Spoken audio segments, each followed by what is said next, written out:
प्रिय छात्रों, अब हम 10वीं कक्षा बी पाठ्यक्रम के व्याकरण में पदबंध के बारे में पढ़ेंगे। पदबंध भी आपको 4 नंबर का इसका वेटेज है। 5 पदबंध होंगे जिनमें से आपको 4 के उत्तर लिखने हैं, 4 नंबर आपको मिलेंगे। पद शब्द कहते परिभाषाएं नहीं आएंगी, लेकिन जब आप पदबंध पढ़ने जा रहे हो तो पता होना चाहिए कि पद जब कोई शब्द व्याकरण के नियमों के अनुसार वाक्य में प्रयोग किया जाता है तब वो पद कहलाता है। जब कोई शब्द व्याकरण के नियमों के अनुसार वाक्य में प्रयोग किया जाता है तो वो पद कहलाता है। पदबंध वाक्य की रचना, एक सेंटेंस की रचना एक शब्द से नहीं होती। वाक्य की रचना अनेक पदों से होती है। वाक्य में एक से अधिक शब्द परस्पर मिलकर, आपस में मिलकर जब एक ही व्याकरणिक इकाई का काम करते हैं तब वे पदबंध कहलाते हैं। जब बहुत सारे शब्द व्याकरण के नियमों के अनुसार एक यूनिट, एक इकाई का कार्य करते हैं, सारे शब्द उसी के बारे में अर्थ प्रकट करते हैं तो वो पदबंध कहलाते हैं। जैसे श्री कृष्ण ने अत्याचारी कंस को मारा। इसमें बहुत से शब्द हैं, लेकिन सारे शब्द मिलकर एक व्याकरणिक इकाई कि श्री कृष्ण भगवान ने अत्याचारी कंस को मारा, इस बात को प्रकट किया। तो पदबंध के मुख्य 5 प्रकार। आपको फिर मैं बता दूं बेटा कि इसमें परिभाषा नहीं आएगी, परिभाषा नहीं आती है। सिर्फ आपको पदबंध लिखे होंगे और पूछा जाएगा कि ये कौन से पद हैं। तो पद क्या है आपको पता चल गया, शब्द है। पदबंध क्या है? जब बहुत से शब्द मिलकर एक वाक्य की रचना करते हैं वो पदबंध है। अब पदबंध के मुख्य 5 प्रकार। पहला, संज्ञा पदबंध। वाक्य में संज्ञा का कार्य करने वाले जो पदबंध है वो संज्ञा पदबंध कहलाते हैं। जैसे मेहनत करने वाला अनुराग कक्षा में प्रथम आया। अब कक्षा में प्रथम कौन आ रहा है, मेहनत कौन कर रहा है, तो उत्तर है अनुराग। तो ये आपका अनुराग तक जो रेखांकित है, या पूरा अगर रेखांकित नहीं भी करेंगे तो आपको इसका भाव होगा कि ये संज्ञा। सर्वनाम पदबंध। जब संज्ञा के स्थान पर सर्वनाम का प्रयोग, संज्ञा के स्थान पर सर्वनाम का प्रयोग हो। आपने कक्षा 4, 5, 6, 7, 8, 9 सब में पढ़ा होगा संज्ञा क्या होता है, सर्वनाम क्या होता है। जो संज्ञा के स्थान पर प्रयोग किए जाते हैं वो सर्वनाम होते हैं। मैं, तुम, वह, आप आदि सर्वनाम। जैसे शेर की तरह दहाड़ने वाले आप चुप क्यों हैं। अब इसमें संज्ञा शब्द कोई नहीं और क्रिया का करने वाला कर्ता होता है। तो शब्द है शेर की तरह दहाड़ने वाले आप सर्वनाम शब्द है, संज्ञा नहीं है, संज्ञा के स्थान पर प्रयोग हो रहा है तो ये हो गया सर्वनाम। अगर होता कि शेर की तरह दहाड़ने वाला राकेश चुप क्यों है तो वो संज्ञा पदबंध होगा, क्योंकि राकेश का नाम था।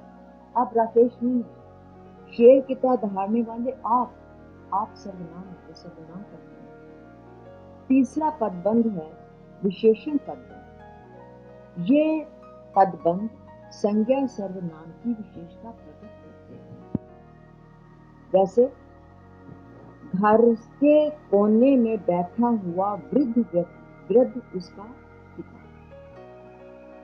अब घर के कोने में वृद्ध क्या है, एक बूढ़ा आदमी, उसका पिता है, घर के कोने में बैठा हुआ है और ये वृद्ध की विशेषता प्रकट कर रहे हैं तो ये विशेषण। जैसे आगरा जाने वाली गाड़ी आ गई। अब आगरा जाने वाली ये विशेषता प्रकट कर रही है किसकी, गाड़ी की, तो ये विशेषण पदबंध हो गया। शोर मचाने वाले छात्र पकड़े गए। अब छात्र पकड़े गए, छात्र संज्ञा है। छात्र क्या कर रहे थे? शोर मचाने वाले, विशेषता प्रकट कर रहे हैं छात्रों की, तो ये विशेषण है। जो वाक्य में जो संज्ञा और सर्वनाम की विशेषता प्रकट करते हैं, ऐसे पदबंध विशेषण पदबंध कहलाते हैं।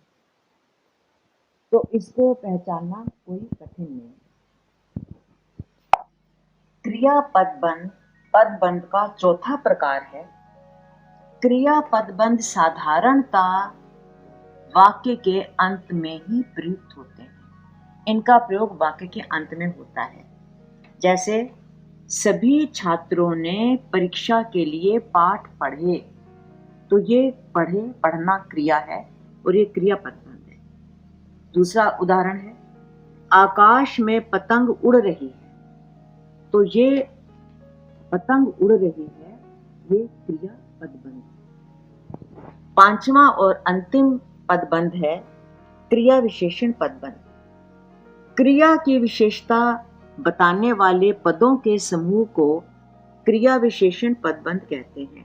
जैसे गाड़ी बहुत धीमी गति से चल रही है। अब ये क्रिया विशेषण है बेटा, क्योंकि चल रही है क्रिया, पर गाड़ी कैसे चल रही है? बहुत धीमी गति से। ये क्रिया की विशेषता बता रही है, तो ये क्रिया विशेषण पदबंध है। इसको हम अव्यय पदबंध भी कह सकते हैं और ये क्रिया विशेषण पदबंध है। दूसरा है, तुम आराम से बैठकर क्यों नहीं पढ़ते? अब बैठना तो क्रिया है, पढ़ना भी क्रिया है, पर आराम से बैठकर ये क्रिया की विशेषता बताई जा रही है, तो ये क्रिया विशेषण पदबंध है और जिसको हम अव्यय पदबंध भी कह सकते हैं। तो इस प्रकार हमने देखा कि पदबंध के जो 5 भेद हैं, संज्ञा पदबंध, सर्वनाम पदबंध, विशेषण पदबंध, क्रिया पदबंध और क्रिया विशेषण पदबंध। तो इसके आपको मैं कुछ उदाहरण से और स्पष्ट करना चाहूंगी, कुछ उदाहरण मैं आपको समझा दूंगी। पदबंध को पहचानना या ये भी, इसका भी आपको 4 नंबर के वेटेज है। इसका परीक्षा में 5 पदबंध होंगे, जिनमें से आपको 4 के उत्तर लिखने हैं। मैं कुछ आपको उदाहरण बता दूं। अब बच्चों, मैं 5 पदबंधों के आपको उदाहरण प्रस्तुत कर रही हूँ। पहला है, केवल हवाई किले बनाने वाले लोग रास्ता भटक जाते हैं। और अगर रेखांकित शब्द है केवल हवाई किले बनाने वाले, ये शब्द लोग संज्ञा की विशेषता बता रहे हैं, तो ये विशेषण पदबंध हो जाएगा। दूसरा है, मुझे शोर सुनाई पड़ रहा है। शोर सुनाई पड़ रहा है, सुनाई पड़ना ये क्रिया है, तो ये क्रिया पदबंध हो जाएगा। तीसरा है, आपके मित्रों में से कोई नहीं आया। अब यहाँ लोग नहीं आए, नाम नहीं है, तो जो संज्ञा के स्थान पर शब्द प्रयोग होता है वो सर्वनाम होता है, तो ये सर्वनाम पदबंध है। सभी खिलाड़ी मैदान में कड़ा अभ्यास कर रहे हैं। अभ्यास करना क्रिया है, लेकिन कैसा अभ्यास कर रहे हैं? कठोर, कड़ा, तो ये क्रिया की विशेषता बताई जा रही है कड़ा शब्द से, तो ये क्रिया विशेषण पदबंध। बाग में खिलने वाले फूल सबको अच्छे लगते हैं। खिलने वाले फूल, फूल संज्ञा है, तो ये संज्ञा पदबंध है। इस तरह आपने देखा संज्ञा पदबंध, सर्वनाम पदबंध, क्रिया पदबंध, विशेषण पदबंध, क्रिया विशेषण पदबंध। आप इस तरह पदबंध को पहचान सकते हैं और अपने पूरे 4 नंबर प्राप्त कर सकते हैं। तो ध्यान से आप पढ़ना, अभ्यास जो पाठ्य पुस्तक की किताबों से खुद पदबंध पहचानिए, लिखिए, आपका आत्मविश्वास बढ़ेगा। और इसके लिए आपको संज्ञा, सर्वनाम, विशेषण, क्रिया, क्रिया विशेषण की परिभाषा तो आती होगी, वो ध्यान में रखें। आपके पदबंध के 4 नंबर आपको पूरे होंगे। मेरी शुभकामनाएं आपके साथ हैं।